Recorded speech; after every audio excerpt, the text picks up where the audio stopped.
April 1st of 2006 was the beginning of spring break, and everyone was out celebrating a much-needed break from school. Finals week had just concluded, and a night of bar hopping was all everyone was thinking about at this point. More than most people, Brian Shaffer had a lot to try to take off his mind at this point in time. Besides being a medical student at Ohio State University, his mother had just lost a battle with cancer a few weeks prior. To say he had a lot on his mind would be an understatement, but he also had a wonderful trip planned for him and his girlfriend to Miami over the weekend. In the very early Saturday morning hours, Brian would be captured by security footage seen walking into the Ugly Tuna Saloon. By 2 a.m. and when the bar was closing, Brian had completely vanished and no one would ever see him again. This is the bizarre disappearance of Brian Shaffer. The case of Brian Shaffer's disappearance is by far one that has way more questions than answers. In order to get a full understanding of what exactly is going on, we have to go over a lot of details surrounding that fateful night and go over what we know of Brian's life at that time. Brian was born February 25th of 1979. After he graduated from high school in 1997, he attended Ohio State University, where he earned his undergraduate degree in microbiology. After this, he decided to stay at Ohio State for medical school. For the past few years before his disappearance, he was in a relationship with Alexis Wagner. From everything that we know, they had a wonderful relationship. He would post on his MySpace page about how amazing she was, and everything looked great for the wonderful future they had planned together. Their friends even believed that Brian was going to propose to Alexis on their upcoming trip they had planned to Miami over spring break. Even if his relationship with his girlfriend was going great, not everything in Brian's life was at this time. Brian was very close to his mother and would have even be considered a mama's boy.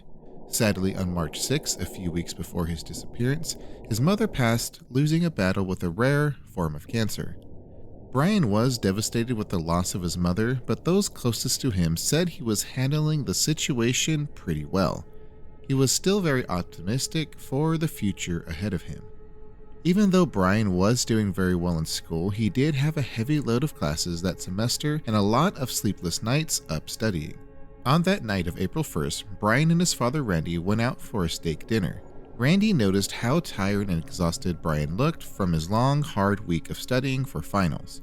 Randy would have never guessed this dinner would be the last time he would spend with his son. Brian and Randy would say their final goodbyes, and Brian left the dinner with his father to meet his friend and former roommate Clint at the Ugly Tuna Saloon at 9 p.m. During this time, Brian would make a phone call to his girlfriend, checking in on her as she was visiting her parents for the weekend before their big trip to Miami. Brian told her how much he loved her, and they would end their phone call. Alexis later stated that there was nothing out of character from Brian during their phone call. After this, Brian and Clint would start their night of bar hopping that would last over the next few hours. They visited a few of the bars nearby, taking a shot at each one of these locations. Around midnight, Clint would call his friend Meredith, who would pick them up and join them for their last stop back at the Ugly Tuna Saloon. Meredith parks her car in the parking garage and they walk towards the bar. They are all seen on security footage heading up the escalator in front of the bar at 1:15 a.m. About 40 minutes later at 1:55, Brian is seen again on security camera footage out front of the bar talking to two women. After the two women leave, Brian heads back inside the bar. Now here is where things get a little fuzzy. Clint and Meredith say they were with Brian right before closing, which the Ugly Tuna Saloon closes at 2 a.m. Brian told them he was going to talk to the band before leaving. Right when the bar was closing at 2 a.m., Brian was nowhere to be found. Clint and Meredith looked around for Brian, even checking both the women's and men's restrooms, but Brian was nowhere in sight. They began calling his cell phone, but he was not answering. They headed towards the escalators at the front of the bar, thinking they would run into Brian on their way back to the parking garage. He wasn't waiting for them at the car, so they thought he possibly snuck out without them seeing and headed to his apartment, which was less than 6 blocks away. After they both got home, they continued trying to get in contact with Brian, but he still was not answering either of their calls. On Saturday, Alexis tried calling Brian, but assumed due to his late night out that he was resting for their early Monday morning vacation. When Brian never showed up for his flight, Alexis knew something was terribly wrong. At this point, Brian was officially ruled a missing person, and the search for Brian began. Alexis and Brian's father Randy even went looking in dumpsters in the surrounding area just in case Brian got jumped after the bar and placed him in one of those dumpsters. Back at Brian's apartment, everything seemed normal. His car was still parked out front, and none of his belongings had been touched. This was another dead end. Investigators learned about Brian's night out and headed to the ugly Tuna Saluna to see what they could learn from there. This is when they were given all the surveillance footage from that night, and it would paint an eerie picture shrouded in mystery that would live on to this day. Over the many hours that investigators poured into searching the security camera footage, Brian is never seen again after heading back towards the entrance of the bar after talking to the two young ladies outside. The research went as deep as figuring out and getting in contact with as many people as they could who were seen on camera leaving the bar at closing time. They even went as far as trying to figure out a guy wearing an orange sweater that they never saw come in earlier. Later on, Orange Sweater Guy came forward telling them they had put on his sweater because he was cold later on that night. It has been stated that the cameras from their neighboring bars and restaurants were looked at as well, but they didn't show any evidence of Brian either. So what happened to Brian? When most people disappear, they wander off into the night or are last seen with a few people, but this isn't the case. Brian vanishes from the inside of a crowded bar within the period of 5 minutes. Now there is one other exit out the back that employees and band players would use. This also led to an area that was still under construction.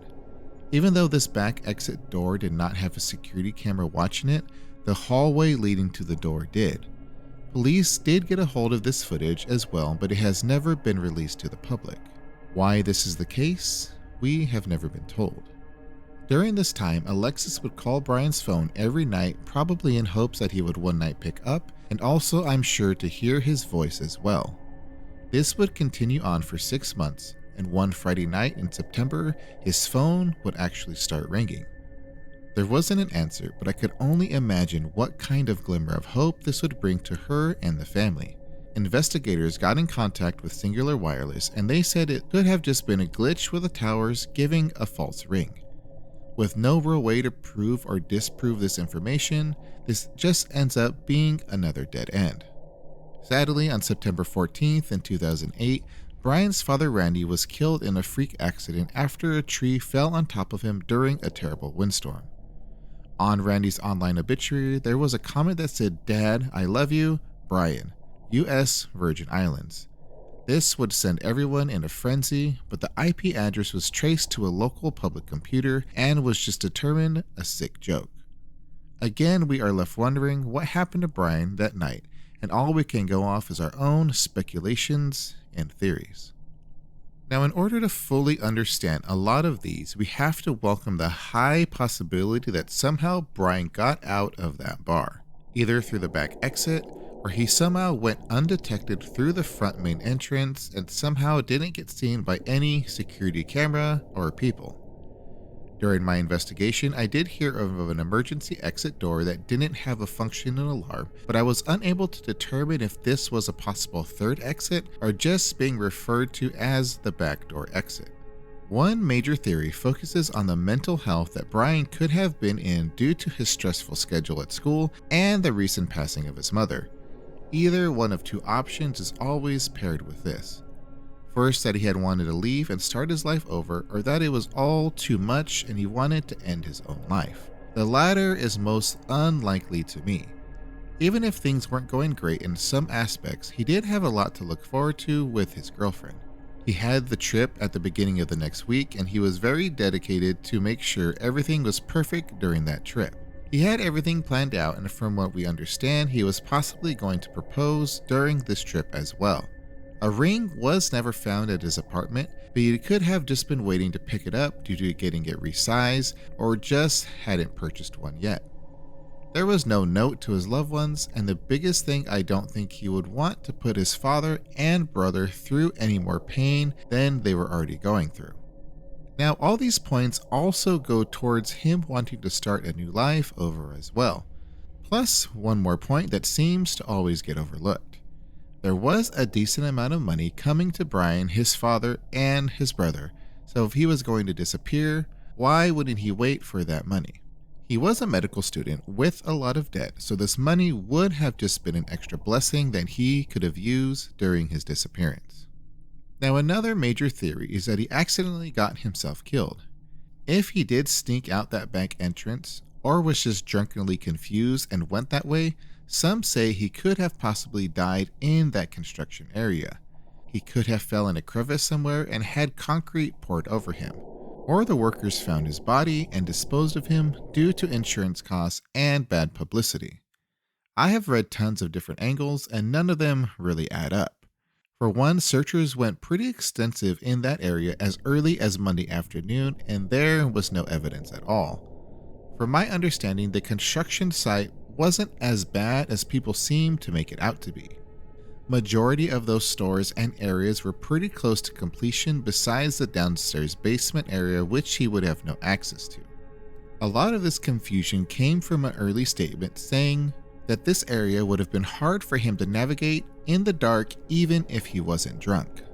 This would bring a lot of confusion, making people think that this construction site was a death trap.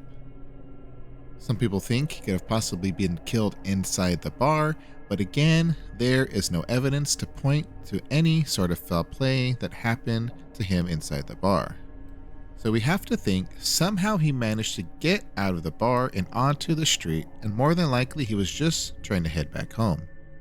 Now in 2006, this was not a terrible area, but it for sure wasn't an area that you would want to willingly go back home, especially having a lot to drink this early in the morning. Someone could have seen him walking and noticed how drunk he was and tried to rob him or more than likely kidnap him. His body was disposed of and never seen again. There is also the theory that goes along with this that he was a victim of the smiley face murders. I have a full video going over who this supposed serial killer group is, and I will leave it up at the end of this video. I have seen a lot of other theories, but they are more unlikely than the ones that I talked to you guys about in this video. In all reality, it's so hard to fully say what happened to Brian. With virtually no evidence at all, we are just left with theories and speculations. Since a body has never shown up or any foul play evidence, we are left wondering what really happened that fateful night. How could any individual just up and vanish from such a crowded bar? Hopefully one day we could finally get some answers and some sort of closure for the Shaffer family.